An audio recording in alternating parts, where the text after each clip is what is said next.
को वोट दिया है। देखिए, बात यह है कि प्रधानमंत्री जी की दिल्ली में जो जन कल्याणकारी योजनाएं चल रही हैं उसमें कोई किसी तरह का भेदभाव जाति और धर्म के नाम पर नहीं किया गया है। तो हमारे मुसलमान भाई भी प्रधानमंत्री जी में अपना पूरा विश्वास रखते हैं, उनके मन में उनके प्रति बहुत आदर है और सभी के मन में ये बात आ गई थी कि दिल्ली रहने लायक शहर नहीं बचा है, दिल्ली पूरी तरह से बर्बाद हो गई है, नरक में तब्दील हो गई है और यदि दिल्ली को बचाना है तो एक अवसर भारतीय जनता पार्टी को देना पड़ेगा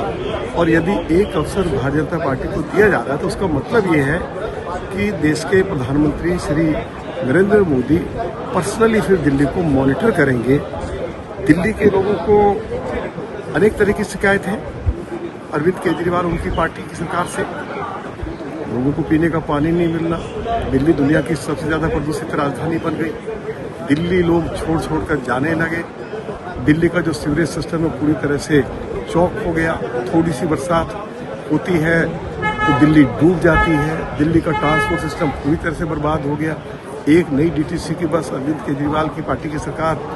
दिल्ली में खरीद नहीं पाई और इसी तरह से बड़ी बड़ी बातें की जाती थी, हम सरकार में आएंगे 500 नए स्कूल खोलेंगे, कोई एक नया स्कूल खोला नहीं, जो पुराने स्कूल चल भी रहे थे उनमें 78 स्कूल्स को बंद करना पड़ा।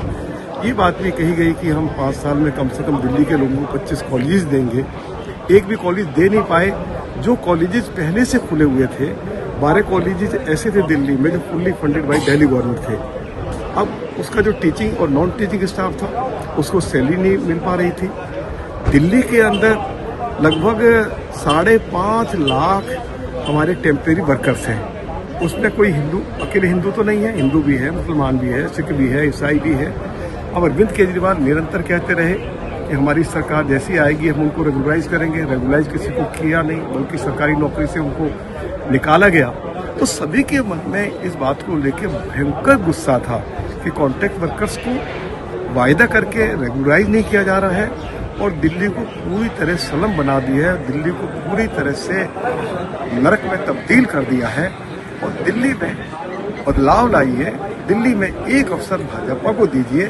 तो इसलिए इस बार लोगों ने जाति धर्म दलगत राजनीति से ऊपर उठकर भारतीय जनता पार्टी के उम्मीदवारों को अपना समर्थन दिया, अपना सहयोग दिया, अपना आशीर्वाद दिया और इस मंशा के साथ कि यदि दिल्ली में भाजपा सरकार आएगी तो मोदी जी ने जिस तरह से जम्मू कश्मीर को चमकाया है, मोदी जी ने मुख्यमंत्री रहते हुए जिस तरह से गुजरात की तस्वीर और तकदीर बदली, तो लोगों को ऐसा मन में एक विश्वास पैदा हो गया था कि दिल्ली भी फिर मोदी जी उसी तरह से दिल्ली में बदलाव लाएंगे जिस तरह से जम्मू कश्मीर में बदलाव आया या उनके मुख्यमंत्री रहते हुए गुजरात में जो कमाल का जो चमत्कार हुआ। तो ये सारी बातों को सामने रख के इस बार मतदाता ने जाति और धर्म की बात की नहीं और हमारी पार्टी के नेताओं ने भी, हम सभी लोगों ने भी जो चुनाव लड़ा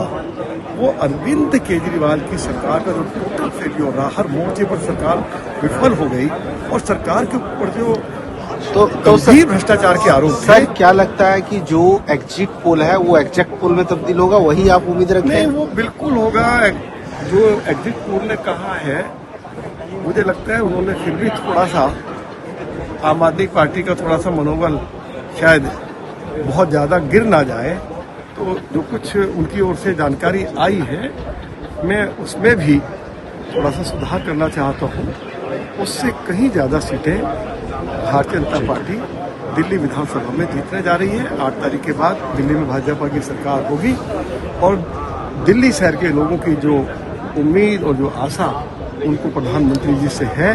दिल्ली के लोगों का सपना कि दिल्ली वर्ल्ड क्लास सिटी बने, मोदी जी के मार्गदर्शन में उनके नेतृत्व में दिल्ली में जो भाजपा की सरकार होगी उस सपने को पूरा करेंगे।